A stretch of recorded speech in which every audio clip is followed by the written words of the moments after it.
Praise the lord. అందరూ ప్రభువును రక్షకుడైన యేసుక్రీస్తు వారి శ్రేష్టమైన నామంలో అందరూ బాగున్నారా? ప్రతి ఒక్కరు బాగుండాలి, ప్రతిరోజు బాగుండాలి. అన్ని దినాలు, ప్రతి దినం కూడా దేవుడు తన కృపను, తన దయను, తన యొక్క మేలును, తన ఆశీర్వాదాన్ని, తన దీవెనను మనతో ఉంచుతున్నాడు. God is loving us so much. So that's why He is sending His blessings to us every day. His benefits and His goodness and His mercy shall follow us every day. Praise the Lord. ప్రార్థన చేసుకుందాం. మహాపరిశుద్ధుడ, మహోన్నతుడ, ఘనమైన తండ్రి, ఈ దినం ఈ సమయం కొరకు ఈ దినంలో నేను ఆరాధించి ఘనపరిచే భాగ్యం అందిస్తాను. ఈ వాక్యం మాట్లాడమని, సర్వసత్యంలోకి నడిపించమని, ప్రతి బిడ్డను ఆదరించి ధైర్యపరచండి. వారి అవసరతలు, వాళ్ళ కృపలు ఆత్మకు, ప్రాణానికి ఏది అవసరమో, ఏది అక్కడ అన్ని మహిమలో, ఈ ఐశ్వర్యములో తీర్చండి. దీవించండి. మహిమ యేసు నామములో స్తుతించి వేడుకుంటున్నాను. ఒకే పిల్లారా, ఈ దినం కొన్ని విషయాలు, కొన్ని వాగ్దానాలు కూడా, కొన్ని మాటలు, అద్భుతమైన విషయాలు దేవుడు మనతో మాట్లాడుతున్నట్టు దైవికంగా దేవుడు ప్రతిరోజు మనతో మాట్లాడుతున్నాడు. God is speaking every day with us. Yes, He has been speaking with us when we were in our mother's womb. Praise the Lord. And He seeing us, has been seeing us. Bible గ్రంథంలో నుండి నేను ఇంతకుముందు ఒకసారి మీతో చదవడం జరుగుతున్నారా? ద్వితీయోపదేశకాండం 7వ అధ్యాయం 12వ వచనం చాలా అద్భుతమైనటువంటి మాట. అక్కడ ఏముందంటే, నా నిబంధనను నెరవేర్చి నీకు కృప చూపుదును అని. నిబంధన నెరవేర్చు దేవుడు, కృప చూపే దేవుడు.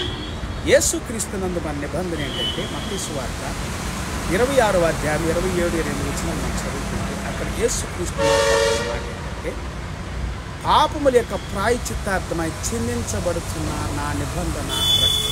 ఏ నిబంధన? క్రొత్త నిబంధన. నిబంధన ఏంటంటే, యేసుప్రభు మనతో చేసింది లాస్ట్ నిబంధన. అదే పాపములను క్షమించే ప్రభు. మన పాపాన్ని, మన అతిక్రమాన్ని, ఈ పాపాన్ని ఒప్పుకుంటే ఈ పాపము క్షమిస్తాడు దేవుడు. అవును, పాప క్షమించేవాడు కావాలి కదా. ఈ పాపాల కొరకు యేసు ప్రభు చనిపోవాలా, రక్తం కాల్చాలా అంటారు కొంతమంది. వదరబోతున్నారు. ఉన్నట్టు యేసుక్రీస్తు రక్తము ప్రతి పాపం నుండి మనల్ని పవిత్రంగా చేస్తుంది. పాపాన్ని దాచిపెట్టుకోవద్దు, పాపాన్ని ఒప్పుకోవాలి.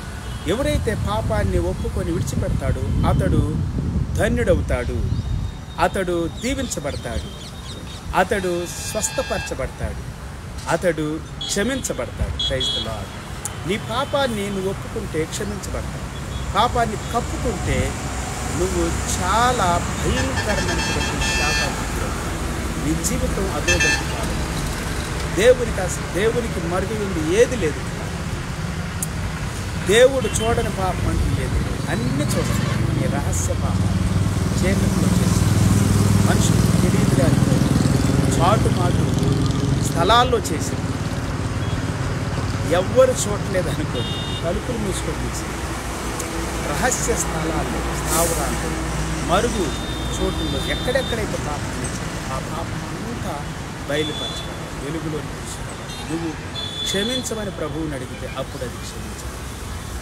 ఎస్, ప్రతి మనిషి జీవితంలో ఏదో ఒక పాపం, దొంగతనం, నరహత్య, వ్యభిచారం, త్రాగు, దోషణ, ద్వేషం, అసూయ, తిట్టటం, కొట్టటం, దూషించటం, తల్లిదండ్రులు అగౌరవపరచటం, నేను వాటిని కల్పించాను, ఇలా చెప్పుకుంటే పర్టికులర్ నానా రకాలైనటువంటి అతిక్రమం, దోషాలు. దేవుడు అంటున్నాడు, కృపను చూపుతాను అంటున్నాడు. నా నిబంధనతో నీ పాపాలన్నీ కడిగి వేస్తాను, నా రక్తాన్ని కార్చేను. ఈ దినమే, ఇప్పుడే నీ పాపను ఒప్పుకుంటే అది క్షమించదు. ఎఫెసీ పత్రిక 1వ అధ్యాయం 7వ వచనంలోని, 1 యోహాను పత్రిక 1వ అధ్యాయం 7 నుండి 9వ వచనం వరకు యేసు రక్తము మన పాపములను కడిగి పవిత్రపరుస్తుంది. రోమాపత్రిక 5వ అధ్యాయం కూడా దేవుడి వాక్యం సెలవిస్తాడు. దేవుడు యేసుక్రీస్తు ద్వారా మనల్ని తనతో సమాధానపరచుకుంటాడు.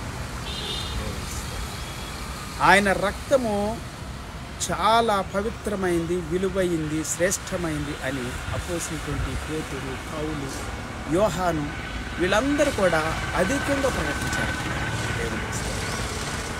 వారు అనుభవించారు, యేసుక్రీస్తును ప్రత్యక్షంగా చూశారు. వారు బైబిల్ గ్రంథం ఇంకేమని సెలవిస్తూ ఉందంటే మనకి జకర్యా గ్రంథం 8వ అధ్యాయం 15వ వచనంలో, మేలు చేయని ఉద్దేశించుచు ఉన్నాను కనుక భయపడకుము. పాపమనే భయం ఉందా, భీతి ఉందా నీ జీవితంలో? దాని అంతటి నుండి దేవుడిని విడిపించడానికి, మేలు చేయడానికి సిద్ధంగా ఉండాలి. నీకు మేలే జరిగిద్ది. పాపాన్ని ఒప్పుకుంటే, అతిక్రమాన్ని ఒప్పుకుంటే, దోషాన్ని ఒప్పుకుంటే. ఆయన నిబంధన ఏంటంటే, నా రక్తము నీ ప్రతి పాపము నుండి నిన్ను కడిగి పవిత్రం చేస్తుంది. ఎన్నోసార్లు మనం తెలుసో తెలియక పాపం చేస్తాం. పాపం అంటే ఆజ్ఞాతిక్రమం పాపం. మేలు చేయనెరిగి చేయకపోవటం పాపం. కీడును సంకీర్చటం కూడా పాపం. దేవుని వాగ్దానాలు నమ్మకపోవటం పాపం. దేవుని నమ్మకపోవటం కూడా పాపం. చాలామంది అంటారు పుట్టింది భూమి దాని అంతట అదే, అలాగని జీవరాశులన్నీ వాటింతట అవి పుట్టి ఉత్పత్తి. అవును, బైబిల్ కూడా అదే సెలవిస్తూ ఉంది. అవి పుట్టినవి, అవి దానంతట అవి వృద్ధి చేసుకుంటా ఉన్నాయి. అయితే దేవుడు పుట్టించాడు అని చెబుతుంది బైబిల్ గ్రంథం. బైబిల్ గ్రంథం ఏమని చెబుతూ ఉందంటే, బైబిల్ దేవుడు ఏం చెబుతున్నాడంటే, నేనే వీటిని కలుగజేశాను. భూమిలో సమస్తము దేవునిదే. ఏది కూడా దేవునికి అసాధ్యం. సమస్తము సాధ్యం. మేలు చేయు దేవుడు. ఈ సంవత్సరం అంతా మేలు వెనక మేలు జరుగును గాక, మంచి వెనక మంచి జరుగును గాక. ఈ సంవత్సరం అంతా కూడా దీవెనలు, ఆశీర్వాదాలు నీ జీవితాన్ని సమృద్ధిగా నింపును గాక. ప్రతి విధమైనటువంటి చీకటి తొలగిపోగును గాక, అతిక్రమము తొలగిపోగును గాక, అక్రమము తుడిచివేయబడును గాక. అప్పుడే నువ్వు ధన్యుడవుతావు. అతిక్రమాలు, అక్రమాలు, పాపాలు, దోషాలు ఎవరికైతే క్షమించబడతాయో వాళ్ళే ధన్యులు. They are blessed. If God forgive your sins, when He forgives your sins, then you are blessed.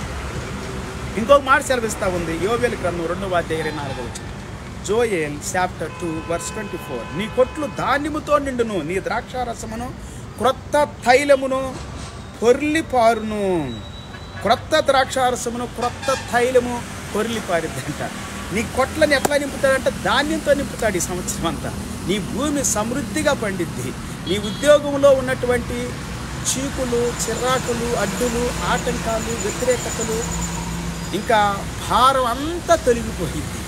ఉద్యోగం దీవించబడుతుంది. నీ చేతులు కష్టాజితో నువ్వు అనుభవిస్తావు. అప్పిచ్చువాడిగా ఉంటావు కానీ అప్పు చేయవాడిగా ఉండవు. పైవాడిగా ఉంటావు కానీ కిందవాడిగా ఉండవు. తలగా ఉంటావు కానీ తోకగా ఉండవు.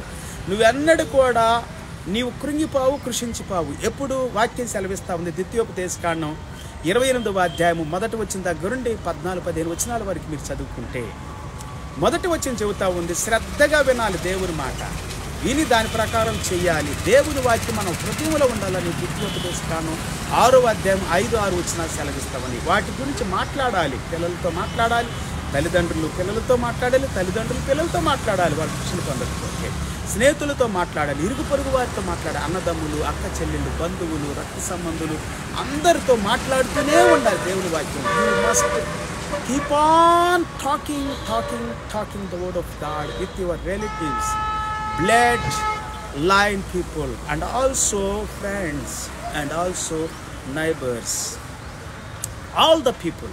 Praise the Lord. With your children, నీ చిన్న పిల్లలతో మాట్లాడాలి. And the floors shall be full of wheat, and the vats shall overflow with wine and oil. Praise the Lord. ఇంకా దేవుని వాక్యం యోవేలు గ్రంథము 2వ అధ్యాయం 24వ వచనం సెలవిస్తా ఉంటున్నారా, 7 బాధలు కలిగినను నీకు ఏ కీడు తగలదు. కొన్నిసార్లు ఎన్నో బాధలు వస్తాయి. సంవత్సరం అంతా కొంతమందికి బాధలే ఉంటాయి, నెలంతా బాధలే ఉంటాయి, రోజులో కూడా 7 రావచ్చాము. ఒకవేళ 7 తగిలిన నీతిమంతుడు 7 మార్లు పడినా తిరిగి లెగుస్తాడు. దేవుని బిడ్డలకి కీడు తగలుతున్నారు. కీడు అనేటువంటిది అది తగలకుండా చేస్తారు. 7 బాధలు కలిగినా కానీ నీకు కీడు తగలదు. కీడు తగలకుండా చేస్తాడు. బాధలు వస్తాయి, శ్రమలు వస్తాయి, నిందలు వస్తాయి, అవమానాలు వస్తాయి, వేదనలు, దుఃఖం అన్నీ వస్తాయి మన జీవితంలో. పిల్లరా హింసలు వస్తాయి, కావలసినంత కృప దేవుడు మనకి ఇచ్చేనని చూపుతున్నానని ముందే వాగ్దానం చేశాడు. ద్వితీయోపదేశకాండం 7:12 God's promise is with us, abundant grace and full of grace with us. Praise the Lord. 7 బాధలు తగిలినా కానీ దేవుడు నిన్ను ఏమాత్రం విడిచిపెట్టడని వాక్యం సెలవిస్తుంది.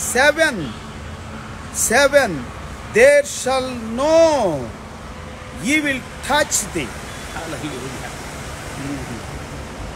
7 wounds or 7 afflictions or 7 persecutions or 7 things ఏది నీ జీవితంలోకి వచ్చినా కానీ నిన్ను విడిచిపెట్టడు దేవుడు. బైబిల్ గ్రంథంలో దేవుని వాక్యం ఈ విధంగా సెలవిస్తూ ఉంది. ఆదికాండం 28:15 జెనసిస్ చాప్టర్ 28:15 నేను నీతో చెప్పినది నెరవేర్చు వరకు నిన్ను విడువను, నేను విడవని నిన్ను ఎడబాయను, నీకెప్పుడు తోడుగానే ఉంటాను, నీ కుటుంబానికి తోడుగా ఉంటాను, నీ ఇంటికి తోడుగా ఉంటాను, నీ పిల్లలకు తోడుగా ఉంటాను, నీ భర్తకి, నీ భార్యకి, నీ తల్లిదండ్రులకి, నీ స్నేహితులు, నీ బంధువులు, నీ రక్త సంబంధులు, ఇరుగు పొరుగు వారు నీ ద్వారా నిన్ను బట్టి వారు దీవించబడతారు, ఆశీర్వదించబడతారు, ఘనపరచబడతారు, మేళ్లు పొందుతారు. వారికి తోడుగా ఉంటారు నిన్ను బట్టి.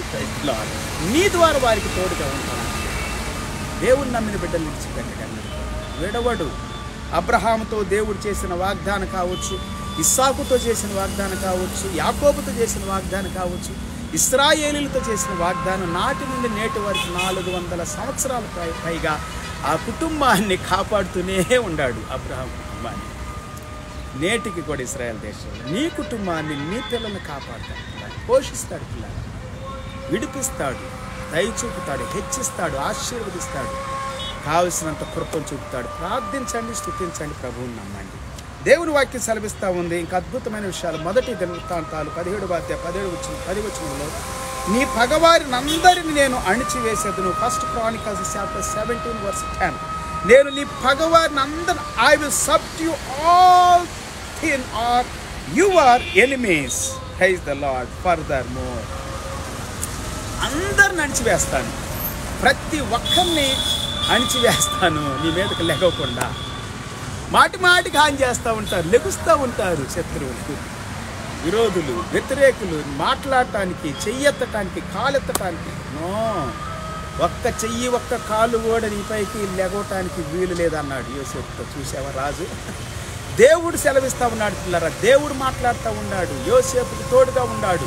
ఎన్ని శ్రమలు వచ్చినా కానీ యోసేపు జీవితంలో, ఎన్ని నష్టాలు వచ్చినా కానీ, ఎన్ని కష్టాలు వచ్చినా, దాదాపుగా 13 సంవత్సరాలు యోసేపు ఎన్నో శ్రమలు పడ్డాడండి.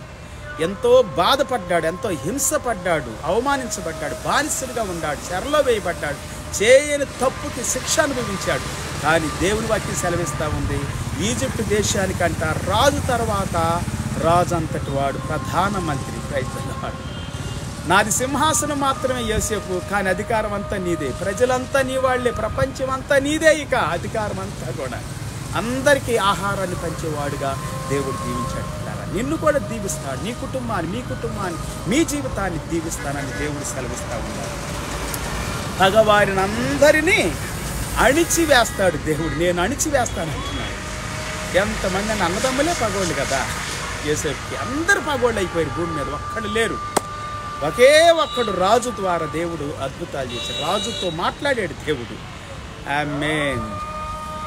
యోసేపు కళలకి అర్థాలు చెప్పేవాడు ఉన్నాడు, దేవుని జ్ఞానం కలిగిన వాడు ఉన్నాడు, దేవుని ఆత్మ కలిగిన వాడు ఉన్నాడు, దేవుని యందు భయభక్తులు కలిగి, పవిత్రత కలిగి, యథార్థత కలిగినటువంటి వాడిగా ఉన్నాడు. కాబట్టి ఇలా యోసేపుని హెచ్చించిన దేవుడు, ఇశ్రాయేలీని దీవించిన దేవుడు, అబ్రహాం, ఇస్సాకు, యాకోబుని దీవించిన దేవుడు నీతో ఉండానని వాగ్దానం చేస్తూ ఉన్నాడు. పితరులతో ప్రమాణము చేసిన నిబంధనను నేను నెరవేర్చి నీ ఎడల కృప చూపుతాను అంటున్నాడు ఆ వాగ్దానంలో. దేవుడు ఇశ్రాయేలుతో చేసిన వాగ్దానం, పితరులతో చేసిన వాగ్దానం, మన పితరులతో చేసిన వాగ్దానం, మన యొక్క తల్లిదండ్రులతో, బంధువులు ఎవరన్నా ప్రభువు నమ్ముకున్న వారు ఉంటే, ప్రైజ్ ది లార్డ్, హల్లెలూయా. ఆ దినం అబ్రహాముతో చేసిన వాగ్దానం నేడు యేసుక్రీస్తునందు మనలో నెరవేరుతుంది. ఎస్, అన్ని జనులైనటువంటి మనలో, దేవునికి దూరస్తులమైన మనలో దేవుని వాక్యము, వాగ్దానము, దేవుని నిబంధనలు నెరవేరుస్తూ ఉన్నాడు దేవుడు. ఇంకో వాక్యం ఈ విధంగా సెలవిస్తూ ఉంది, చాలా అద్భుతమైన వాక్యము. 20వ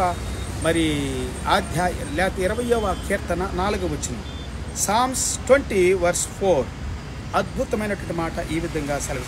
నీ కోరికను సిద్ధింపజేసి నీ ఆలోచన యావత్తు సఫలము చేయును, సఫలపరుచును అని ఉంది. కోరికలు సిద్ధింపజేస్తాడు, ఆలోచన యావత్తు సఫలం చేస్తాడు.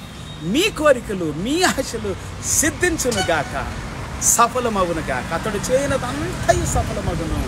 కీర్తనలు 1:3. ఎవరు దుష్టుల ఆలోచన చెప్పుకున్నాడు, ఒక పాపుల మార్గంలో నిలవక అపహాసులు కూర్చున్న స్థలములో కూర్చుండక యెహోవా ధర్మశాస్త్రం నందు ఆనందించేటువంటి వారి యొక్క ఉద్దేశాలు, ఆలోచనలు, కోరికలు, ఇష్టాలు, జీవితం అంతా చేసే పనులన్నీ సఫలమైపోతాయి.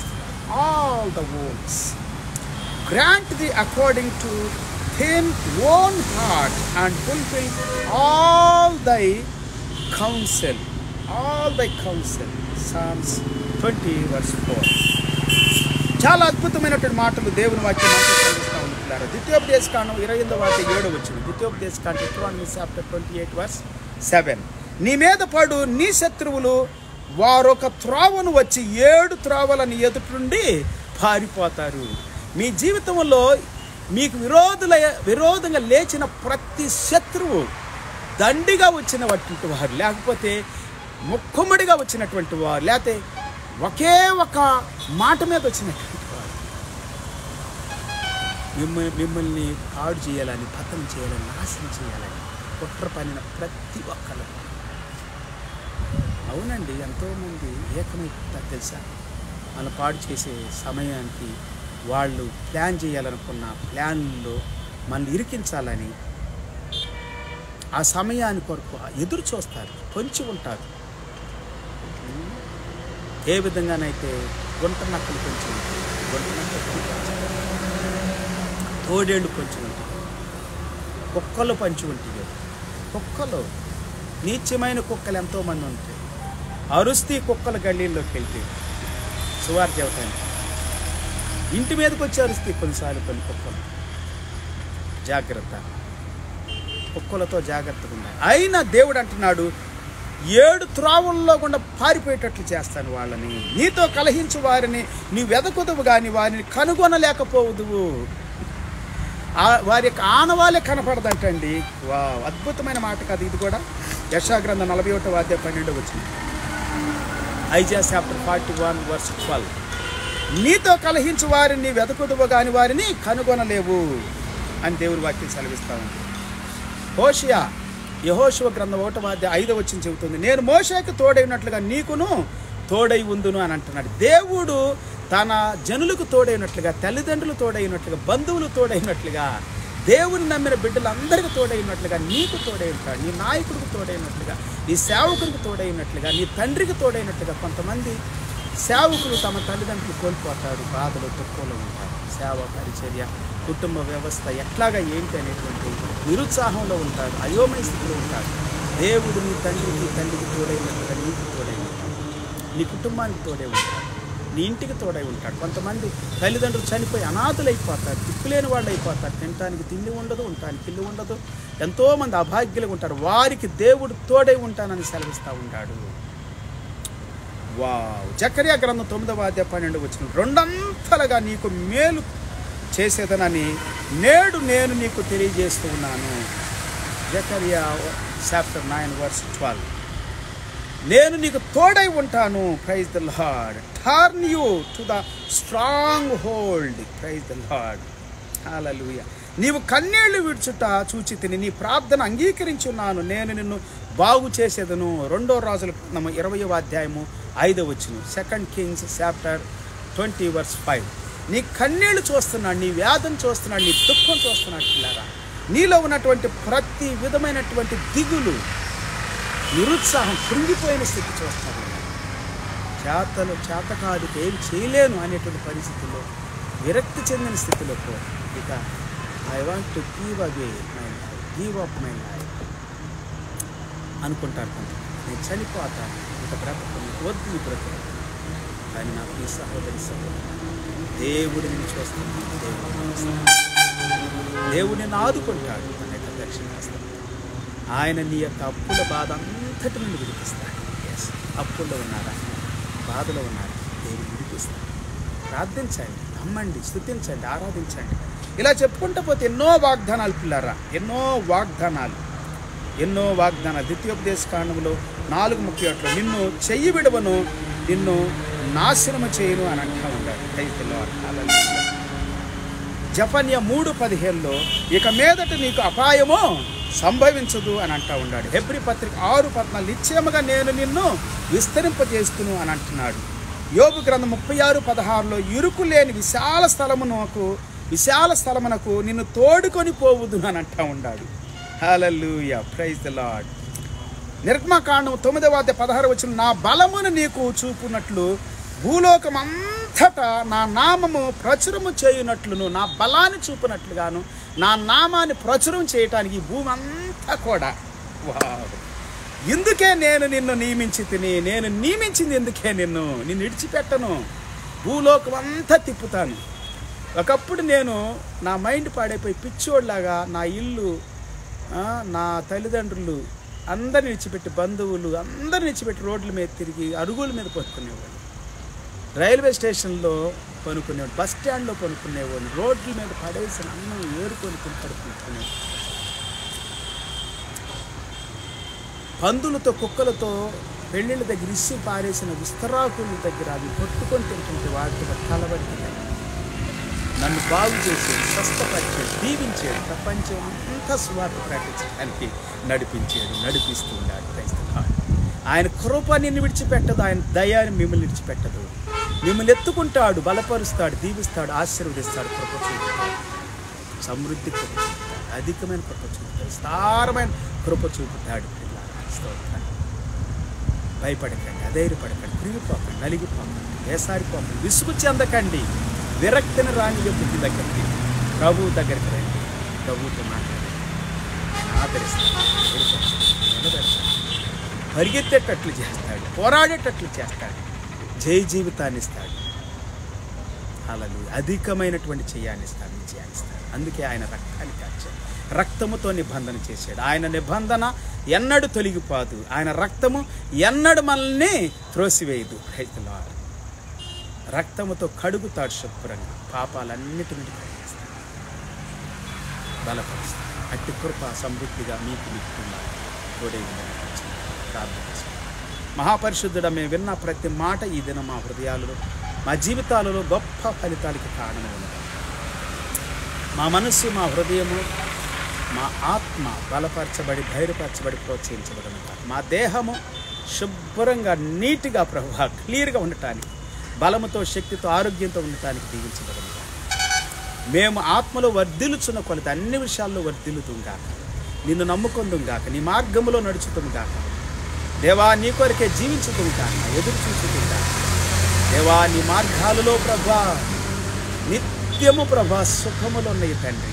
హల్లెలూయా, సంతోషము, ఆనందాన్ని నీవు మాకు ఇస్తావు, విడుదలనిస్తావు, జయాన్ని ఇస్తావు, ఆరోగ్యాన్ని ఇస్తావు, రక్షణని ఇస్తావు తండ్రి. అన్నిటికంటే రక్షణతో నింపండి, దీవించండి మా దేశాన్ని, మా రాష్ట్రాలు, మా యొక్క ఆయన జిల్లాలు, పల్లెలు, ప్రాంతాలు దీవించండి. మా బంధువులు, స్నేహితులు, రక్త సంబంధులు దీవించబడుతున్నారు, తల్లిదండ్రులు దీవించబడుతున్నారు, బంధువులు దీవించబడుతున్నారు. అన్ని విషయాలు కృప చూపి మహిమా గణపతిమని సమీధను కొరకొన్నాలు అభాగ్యులు, నిర్భాగ్యులు, నిరాశ్రులు, అనాథులు, దిక్కులేని వారు, ఎంతోమంది ప్రభు బాధలు, దుఃఖాలు అందరూ ఆశ్రయించినట్లుగా వారిని నడిపించి దీవించండి అని యేసునామం స్తుతించి ప్రార్థించి వేడుకుంటున్నాను. ఆమె తండ్రి దేవుని ప్రేమ, యేసయ్య కృప, పరిశుద్ధాత్మ సన్నిధి సహవాసం ఎల్లప్పుడూ సదాకాలం మనందరికీ, మన కుటుంబాలకి, జీవితానికి తోడైంది. ప్రభు రాక వరకు నడిపించండి. ఆమె ప్రైజ్ ది లార్డ్. అందరితో వందనాలు. అందరూ వినండి ప్రతిరోజు వాక్యాన్ని. ఈరోజు కొంచెం లేట్ అయినా వాక్యం ఇంతవరకు దేవుడు మనకు నడిపించారు. ప్రతిరోజు వినండి. యూట్యూబ్లో కూడా అప్లోడ్ చేయబడతా ఉండి జాన్ సామ్యూయల్ ముఖాలు వెళ్ళండి, ఒకసారి విజిట్ చేయండి, లైక్ చేయండి, సబ్స్క్రైబ్ చేసుకోండి. ప్రతిసారి నేను అప్లోడ్ చేసినప్పుడల్లా మీ యొక్క తీసుకోవాలి. నాతో మాట్లాడాలనుకున్న వారు, ప్రార్థన నాతో పాటు ఏకీవించి ప్రార్థన చేయాలనుకున్న వారు 68118111 8133. దేవుడు మిమ్మల్ని మీ కుటుంబాన్ని సమృద్ధి కృపతో దీవించి ఆశీర్వదించారు. See you sometime in God's will. Until then, take care. Have a good day and wonderful. Praise the Lord. God bless you.